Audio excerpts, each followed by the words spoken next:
Okay, cool.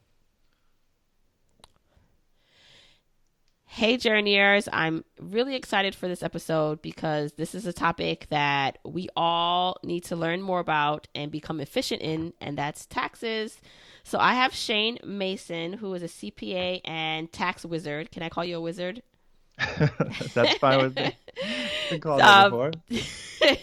to help us through taxes because it's tax season, it's tax time, and really, it's really important to get efficient with what we're doing with our taxes. So Shane is here to break down some stuff for us, and I want to just tell you, welcome to Journey to Launch, Shane. Hi, how you doing?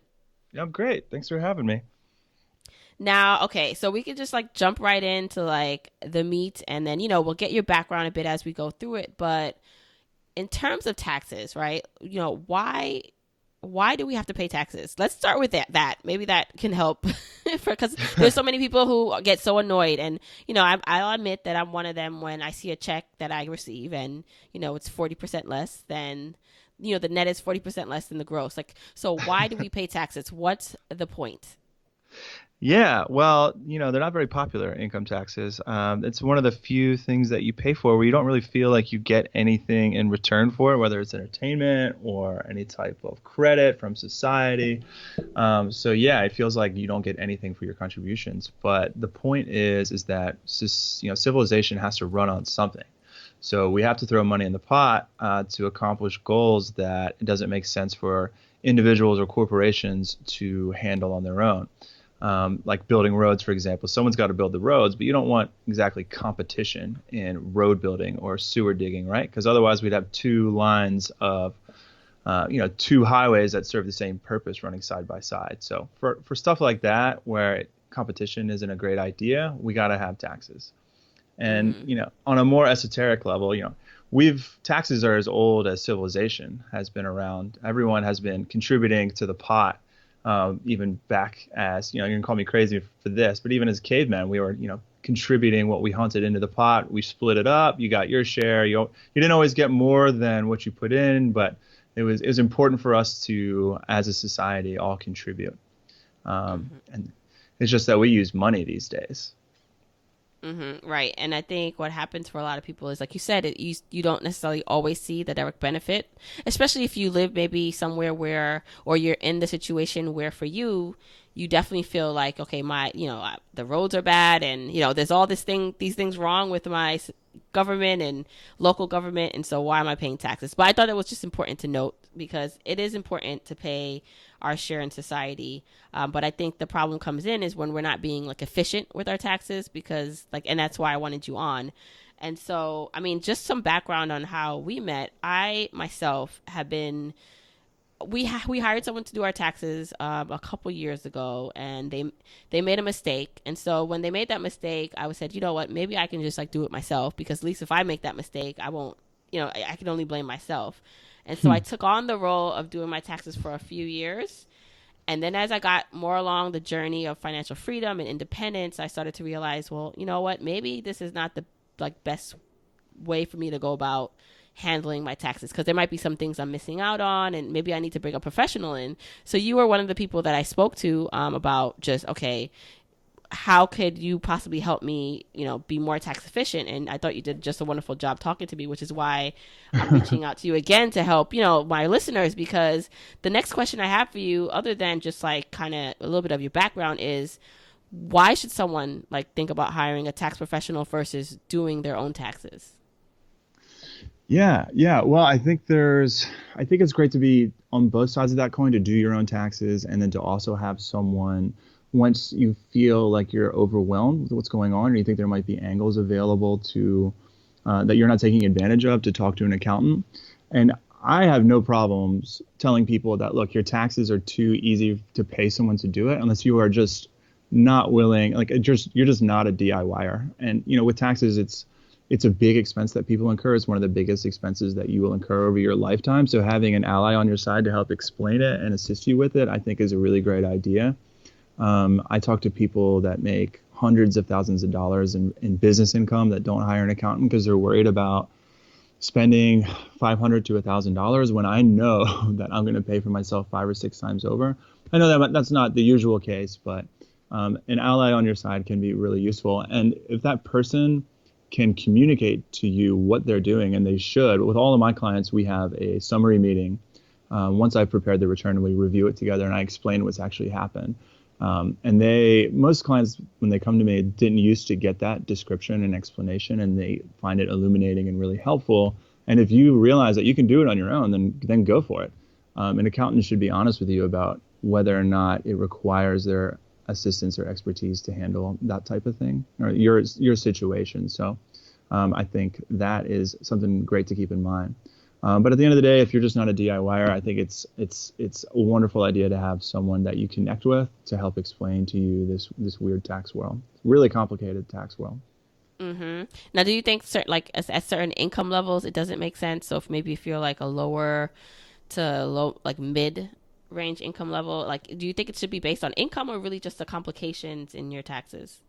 Oh, yeah. Well, with income comes complications, right? More money, more problems. It used to be Mm-hmm. much more important until this new tax law, specifically for people that are itemizing their deductions, to hire an accountant because an accountants are really useful in, to answer your question directly, there's a lot of deductions available to people, such as small business owners or freelancers or people that have rental properties where they need to know how depreciation works and how to maybe accelerate depreciation or um, really pick out deductions. That's when an accountant can pay for themselves and then some. When you have things that you're spending money on that you didn't realize that you could deduct, like if you're a small business owner and you have a cell phone bill, it might not be 100% business, but a portion of that is related to business. So oftentimes when I onboard new clients that have been previously handling their own taxes, and I look at maybe their rental income, they had an Airbnb and they didn't realize that they could deduct the furniture that they had contributed to that Airbnb because they'd already bought it for themselves personally. They didn't realize that they've contributed that into a business atmosphere and now it's deductible. So there's all kinds of little things that become available to people when they start a business or have rental income, or deductions become important, like high income folks that will be itemizing their deductions, which is now a different story with the new tax law that we'll talk about later. Yeah, I definitely want to get into the new tax law because a lot of it for me still is that, I don't completely understand. So that's going to be helpful. Okay, Hmm. so here's the big thing that at least I do know of that I've learned along the journey is that at one point, I used to be excited about like a refund. I was like, Hmm. like I'm gonna get a refund. This is amazing. Then I can do what I want with it. And I've learned, obviously, through just education and my path, that's not necessarily good. I mean, it's best to try to receive like zero. Like you don't want to owe, but you don't want to necessarily have to receive a big refund. Can you talk about why and how that works? Yeah, well, yeah, early on when people are just starting out their careers, they're usually really pumped for that refund, right? Because it's a surprise boost that they get that they weren't expecting, which psychologically is really enabling. But when you become savvier with your tax planning, you realize that, yeah, a big refund isn't a great idea. Why? I tell people that the IRS offers the worst savings account in the world, and it's called a refund because they don't pay interest on that money. Whereas if you had had it throughout the year, you could have invested it. It could be in a high interest savings account. That money could be earning you money. And that's called the time value of money because money in your pocket is worth more to you than money that you'll be receiving in the future. Right. So that's another good reason to hire an accountant, especially for high income individuals. If your refunds are quite large, $5,000, $10,000, because your withholding is so high, you can hire an accountant to help you reduce that refund, put that money in your pocket, and then put it into a vehicle for earning money on itself. And as you know, and I'm sure a lot of your listeners know, compound interest, the more dollars you have in your pocket, the more fuel you have in your compound interest vehicle to generate wealth in the future. Right. Now, so say someone is listening and they're like, okay, they're kind of not, they kind of missed the boat this tax season already because they're filing their taxes. What can they do for the start of this year to make sure, or the start of the new tax season, that they're accounting correctly for their withholdings? Yeah, yeah. So the IRS actually has a lot of tools for people like that. IRS isn't really a popular institution for a lot of reasons. So I don't feel like their website gets a ton of traffic from your everyday consumer, but they actually have a withholding calculator that's free that you can go in. It's a little bit the interface is a little bit archaic and difficult to use, but if you've got a decent grasp on how withholding and allowances, you don't even need that. There's a lot of descriptions on the website. It's very helpful, but you can give them the information about your income, your current allowances. You'll need your latest pay stub in front of you. And if you have multiple jobs and some freelance income, it even accommodates for that. You'll have to be a little bit more savvy with your tax know-how. But there's an IRS withholding calculator. If you just Google IRS withholding calculator, it's an online calculator. It's totally free, and it'll tell you how much to update or what to input on your W-4. People should be updating their W-4s regularly, especially if they're getting big refunds or they owe money when they file their tax returns. One of the easiest ways to prevent that from happening is to update their W-4 with their employer, which will adjust the withholding that happens on their biweekly paycheck or monthly paycheck whenever they get paid. But a lot of people don't realize that they're in charge of their withholding through their day job. So you can turn in a new W-4 and adjust your withholding whenever you want to. So you just go to HR and you tell them, hey, I've been over withholding throughout the year. Can you reduce my allowances or increase my allowances so that less is coming out of my paycheck because I think I'm going to get a big refund? They'll take care of that for you. Mm-hmm.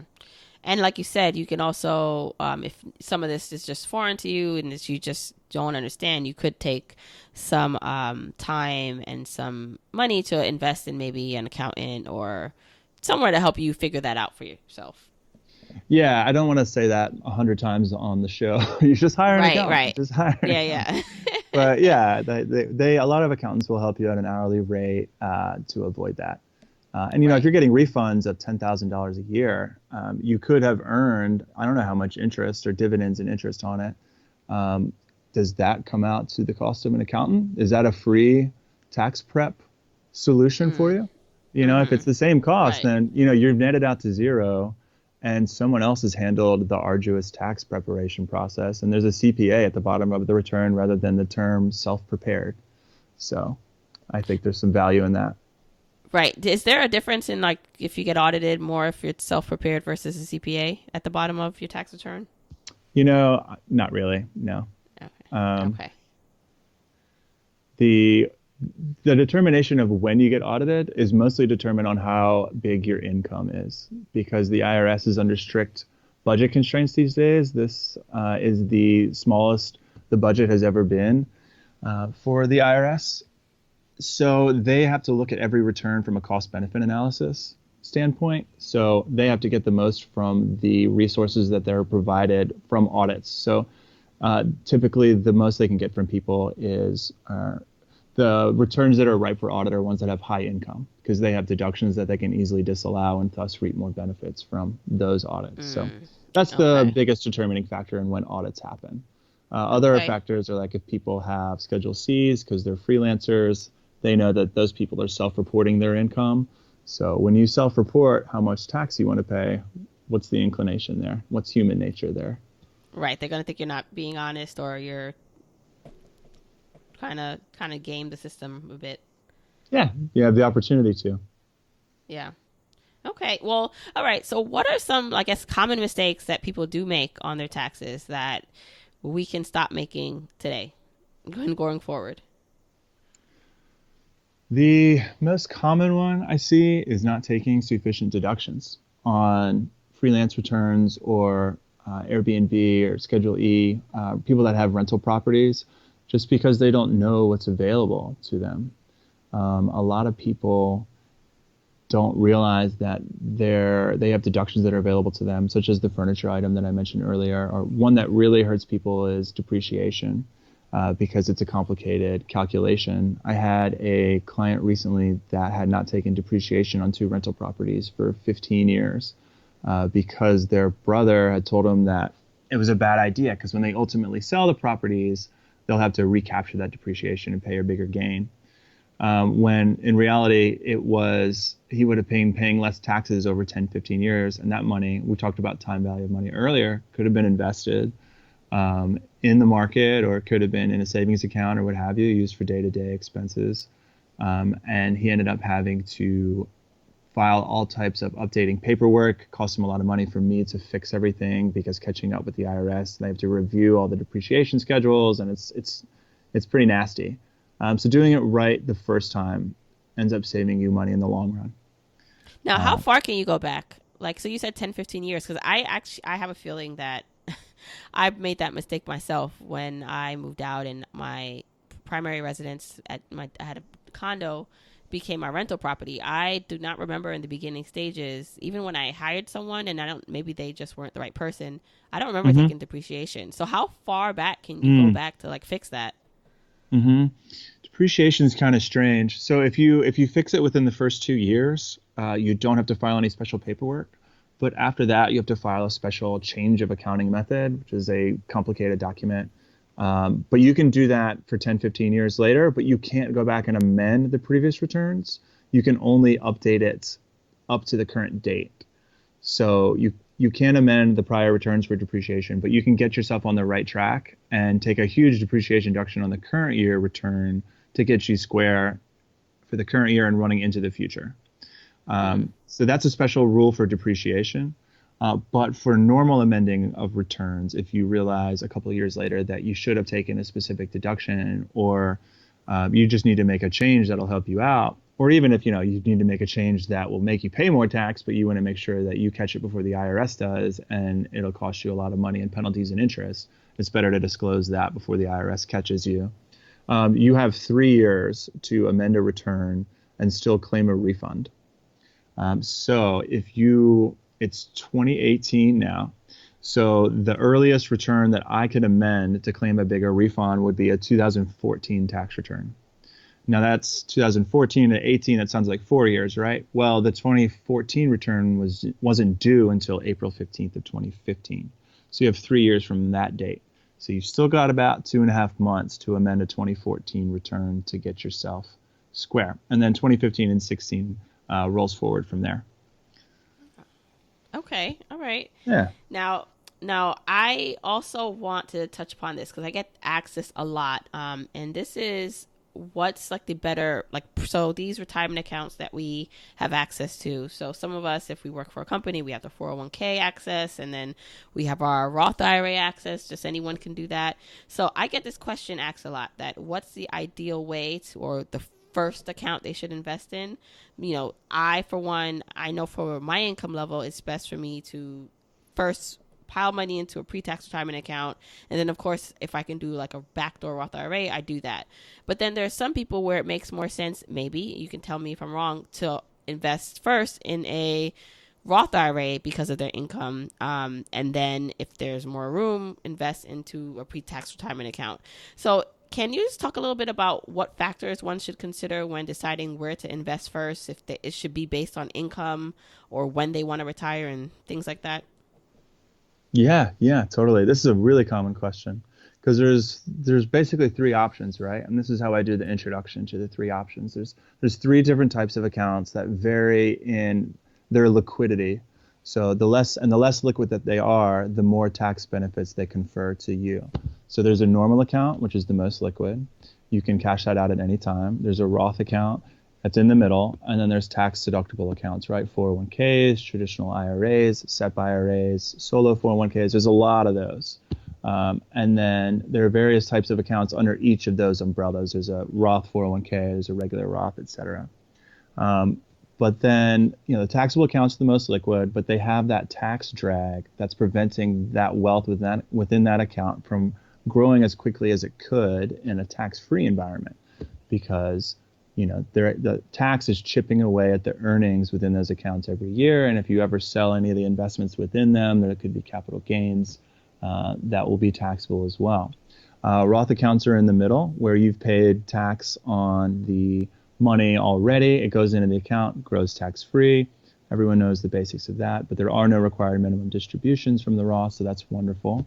And then there's the tax deductible accounts, where you get that immediate tax break up front when you put the money in. There's your 401k and your IRA.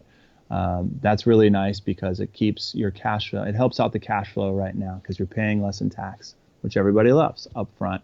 But when you take the money out down the road, you have the tax event in the future. So those are the basics. And then I tell people you have to view it from two angles. There's not just the tax angle. There's the tax angle, and then there's the flexibility available within the accounts as well, because there's a lot of attributes in a Roth and a 401k, especially with people that are savvy with these types of accounts that they need to keep in mind. Especially with your early retirement folks, it makes the tax deductible accounts much more attractive, even though there's supposedly less flexible. But to start with the tax view, and then we'll get to flexibility later, it basically comes down to your ability to predict what's going to happen with taxes in the future. And there's two elements of that. There is what Congress is going to do, and then there's what you're going to do. Are you going to earn enough money later on in your life? Are you going to increase your income to a point where you'll be paying higher taxes later on in your life? So are you very ambitious? Are you going to increase your ability to earn money through climbing the corporate ladder or saving a ton of money that'll generate income in the future? That's a difficult thing to predict. And then even more difficult to predict is what Congress is going to do, right? So if you think that Congress will increase tax rates, then it makes more sense to have a Roth IRA because you will pay lower tax rates now and then tax savings you'll get in the future, okay? And then vice versa. So you need to, it's a difficult road to go down to try to predict what's going to happen in the future. But that's the tax side of things. The flexibility side of it is more nuanced. With a Roth IRA, if you think that you might need the money in the near future, but you still want to put it into a retirement account, you still have some extra cash now to put into a retirement account, and you've got space for a Roth, I think it makes sense to put money into a Roth, especially with people that might be leaving their jobs in the near future and they're not sure, like they might be starting a small business once they leave their new job. They still have extra cash now, but they're not sure how that job will take off in the near future. Like if they're going to have enough money from their regular taxable accounts to supplement their income, then a Roth is kind of hedging their bets between a taxable account and a tax deferred 401k, because the contributions that you make to a Roth, you can pull out without paying any income tax or penalties on those, no matter how old you are. So there's a little bit of flexibility available there. And then with the tax-deferred accounts, the 401ks and the IRAs, especially with those that are savvy enough to retire early, they've saved up enough in their various accounts, they of course have access to the Roth conversion, which is the holy grail of retirement accounts.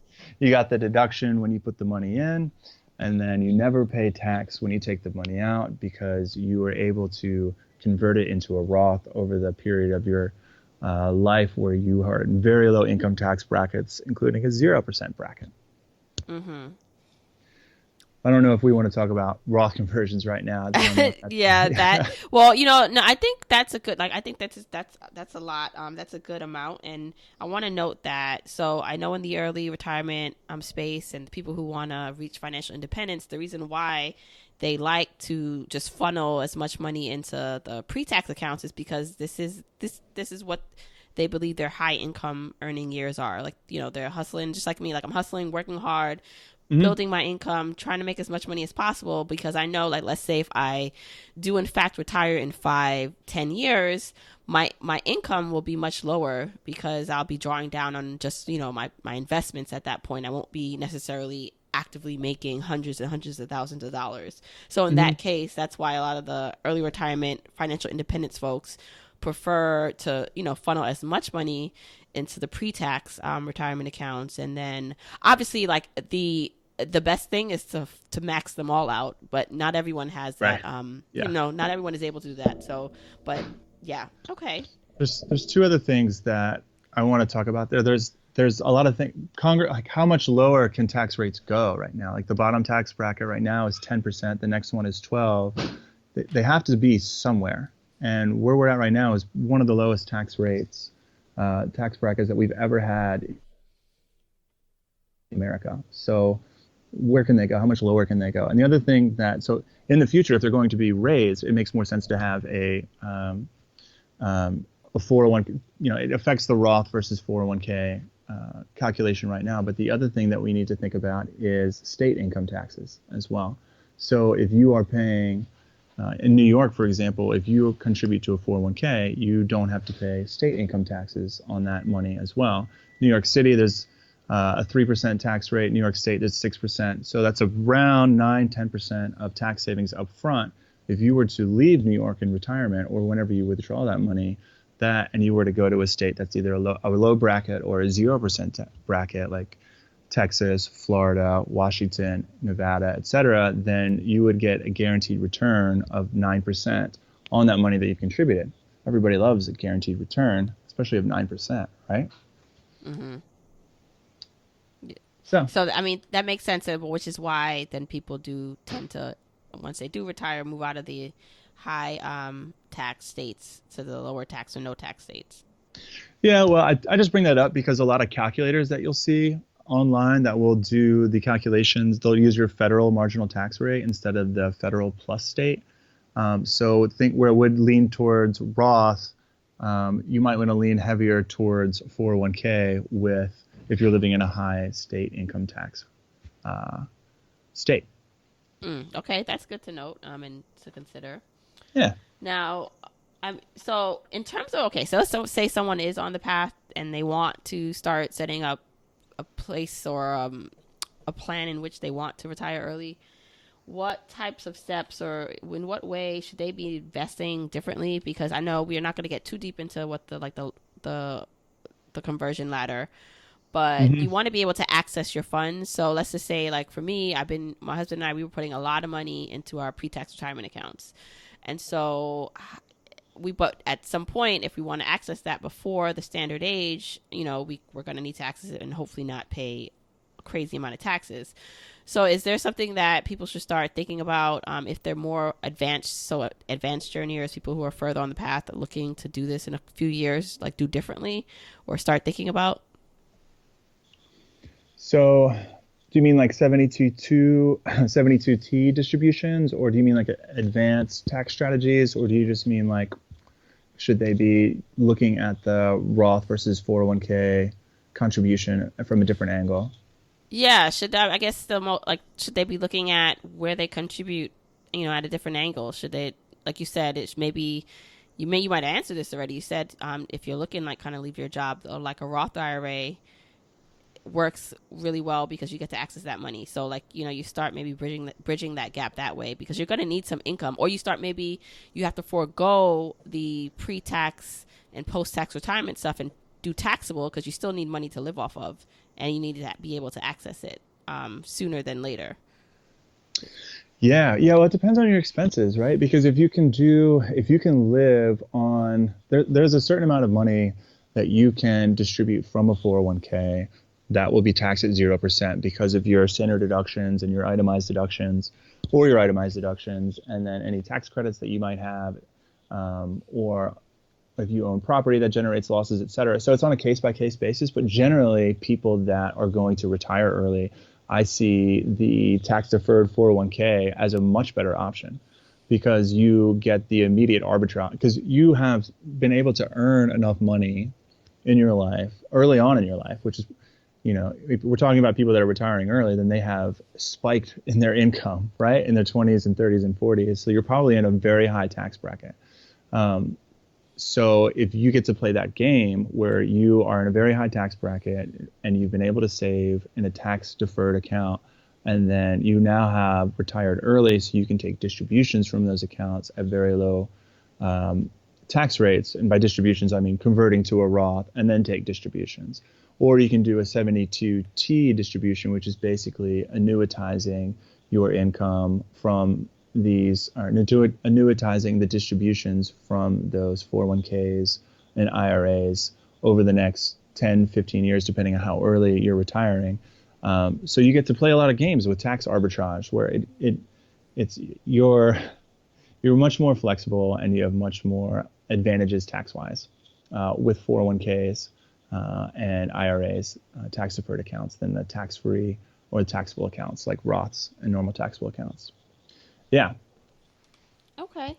All right. Now I want to talk about just the new tax changes and the tax code, because obviously that's been the big thing and it's going to affect everyone. So can we just touch upon like the high level like changes we all should be aware of and start thinking about and how it affects us? Yeah, yeah. This is a pretty big law. They say that it's the biggest tax reform since the 1980s. It's may there's a tax reform means that it will be an overhaul to basically how everything is calculated, but it's more of a there's more tax tweaks for individuals. Corporations got more of an overhaul where they used to be on a progressive tax system where there's different marginal tax rates, where now there's just a 21% tax rate for them, and they have repealed the alternative minimum tax, which is a whole different tax calculation. Whereas with individuals, it's much more tax tweaks. So the most common ones are there's changes, or the most impactful ones are there's changes to the marginal tax brackets. For the old ones were 10, 15, 25, 28, 33, 35, and 39.6. Getting in the weeds on the actual numbers, they feel pretty arbitrary, actually. The new ones are 10, 12, 24, 32, 35, and 37. But at the end of the day, the way that the brackets work, how wide they are, and how people are exposed to them, it's basically an overall small reduction in everyone's tax rates, which is great. People paying less taxes is wonderful. There's more money in their pockets. So some of the other big changes are related to families. The most common, there's a lot of minute changes, but the ones that are going to be most common are related to families. There is a removal of exemptions there's no longer exemptions. They've expanded the standard deduction. So where previously you and your spouse would each get a $6,300 standard deduction, and then you get exemptions for each of you as well of $4,000, and then you get an exemption for each of your children. Now exemptions are totally gone, and the standard deduction has been expanded to kind of accommodate for that. But there is also new tax credits to help accommodate for the removal of the exemptions. And what I mean by accommodate for that is that if you and your wife or your spouse had many children, each one of those children exempted $4,000 of your income from taxation. So that's a big tax break. So if you get rid of the exemptions, you need something to accommodate for that. And how Congress has accommodated for that are these new tax credits, the qualifying child tax credits. So the old credit was $1,000 per child. That's under 17. The new tax credit is $2,000 per qualifying child, and that's under 18. So you get one more year of that credit. And $1,400 of it is refundable per qualifying child. So if you have no tax bill, the IRS will refund $1,400 of that to you. So that is more valuable than a non-refundable tax credit, because you can pay zero income tax and they will give you money for having kids. Woohoo. The other great thing about the new tax credits is that the old phase outs for them, which means that if you make too much money, you don't get access to them. The phase outs have been they've been adjusted so that people with higher income now have access to these child tax credits. So the old threshold was $110,000 where they were phased out. It's now $400,000 for people that are married. So you get people between $110,000 and $400,000 of income that didn't get access to this tax break now do have access to it. So that's great for families. The one that is going to affect a lot of people as well, some other modifications that are going to affect a lot of people are the cap on itemized deductions. So this is one of the things that actually makes it easier for people to calculate their returns. I think this is going to kill some accounting jobs, which is wonderful. Less people out there that our accountants can now go do other more productive things with their lives. Is the cap on itemized deductions. So this was the deductions that if they exceeded your standard deduction, you could itemize them, you could lay them out, and they would give you a big tax break. Congress said, this is an area of the law that is just creating unneeded complexity. So we're going to double the standard deduction so that it is harder for itemized deductions to exceed the standard deduction. So people will just choose standard and just move on with their lives and not have to itemize their real estate taxes or keep track of their real estate taxes, their mortgage interest, the state income taxes that they paid that were previously deductible.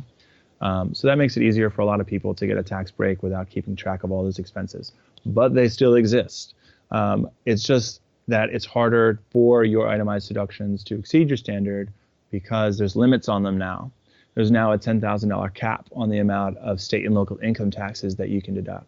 So if you're making, $300,000 a year and you're paying $30,000, let's say it's 10% state income tax rate. If you're in New York, California, and you paid $30,000 of state income taxes, you can only deduct 10,000 of them. So that doesn't exceed the $12,000 standard deduction. So it doesn't matter. You don't need to keep track of it. But if you also own a home, you have mortgage interest that's deductible. But they shrank the amount of your mortgage interest that is deductible. Where previously, if you had a mortgage of $1 million, you could deduct, or if it was $3 million, you could deduct the interest on $1 million of that mortgage, which means that you would only be able to take a third of that $3 million mortgage interest on that mortgage. They've reduced the amount that's deductible down to $750,000. Small tweak, but it's still a constriction on the amount of itemized deductions that are available to people. And I'm really getting in the weeds here, and I feel like I've been going on for a while. But. Well, I did want to hop in because so I know a lot of it seems like there are some general changes that will be helpful to some, higher income people. So, but what about the talk that the tax reform is not beneficial to the more lower and middle class? Yeah, well, if you were already paying for low income people, there's a lot of low income people that do pay 0% federal income tax because via the standard deduct, like if you only make $12,000 during the year, which a lot of people do, and they subsist on however they subsist. But if you had $12,000 of income and you have a $12,000 standard deduction, then you have no taxable income, so you pay no federal tax. Now, you do make contributions to society through other ways like payroll taxes and sales taxes, et cetera. But yeah, there's not a huge benefit to you in lower tax rates when you're not paying any tax anyway, right? There are some things that help you out, like the earned income credit is a refundable credit that is basically money coming from the Treasury to people that are working that have earned income, like the title is called. So that is basically the IRS giving you money to help you survive and supporting you because you are working and trying to make a living. So there was no expansion of the earned income credit, which would have been one way to help out low income people. I think the child tax credit expansion that I was just mentioning, that is now $2,000 and a lot of it is refundable. So even if you don't have any tax liabilities, they're going to help you out. I think that's one thing that gives a tax break to low income folks. But yeah, at the end of the day, the tax breaks overwhelmingly favor high income individuals, people that are at the top of the heap. Which is why I mean, my listeners, I feel like there's a range, of their incomes, and they're all aspiring to make more and to reach financial independence. But it's just something I wanted to note because at the end of the day, it's so important that you do find ways to increase your income. And then, like you said, a lot of these tax changes, even before the tax changes, we were talking about how much like deductions you can take if you have a business or if you have a rental property, and how important it is to build assets so that you can take advantage of the tax quote unquote loopholes and these advantages to become really tax efficient and do well for yourself, because unfortunately when the less money you make, the less advantages, the less options you have. Yeah, totally. Yeah, totally. One really great thing about the overhaul is most of my clients are freelancers that earn probably between 80,000 and 250,000. But the ones that earn under 157,000, which is the majority of them, now have access to this new deduction, which is called the qualified business income deduction. So this is that pass-through income break that we heard a lot of brouhaha about, that it's like maybe Trump is just trying to get this deduction in for his businesses specifically because they're pass-through entities. Anyone that holds real estate, it's usually through this pass-through entity. But at the end of the day, the deduction is available for sole proprietors as well. And it's a 20% haircut on any income that you've earned through a business. So if you earned $100,000, $20,000 of that is not taxable, which is wonderful. There's a lot more to it than that. There's a limitation. Once you get above $157,000 of income, it starts to phase out, and wages have to be included in the cap. If there's no wages, it starts to get limited. But for small business owners, this is a wonderful thing. And for people that are on the FI path that have a small business and they're contributing the max of their 401k at work as well, and they're also doing SEP IRAs or what have you, just maximizing their contributions to their accounts, they now have this deduction that keeps more money in their pocket and still permitting them to make these great contributions to their self retirement accounts from their small businesses. So yeah, that's wonderful. No, I think this is this is some great information. You shared a wealth of knowledge that I'm sure people are taking notes or they're gonna have to listen to again to make sure they get everything. I know I'm gonna have to listen to this more than once, and so I just wanna. I think this is a good place to kind of like end and ask people if they are interested in learning more about you and what you do, where they can find you. Yeah. I work in Brooklyn. I work in the New York City area, but I'm based in Brooklyn. You can find me at ShaneMasonCPA.com. Or you can email me, Shane@ShaneMasonCPA.com, and we can schedule a call to get to know each other. If anyone has any tax questions or concerns, more explanations of what's going on with the tax law, et cetera, I'd love to start the conversation. And I'll have you mentioned the withholdings calculations and a lot of concepts. I'll have show notes to things in the show notes page for everyone, so they can look that up, and also have your contact information. But I want to thank you so much again for coming on and just sharing this information about taxes, because we all need to get better at it, understanding it. Yeah, I hear ya. My pleasure, Jamila. Thanks for having me.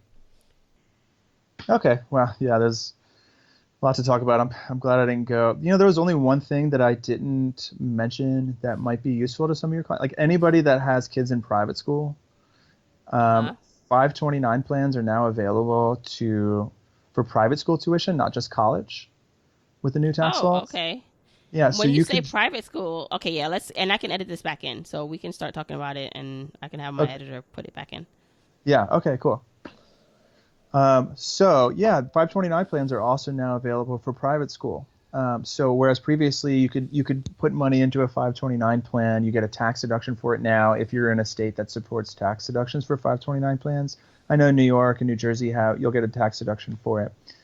You can now take distributions from the 529 and apply them to private school, like K through 12, as opposed to just college.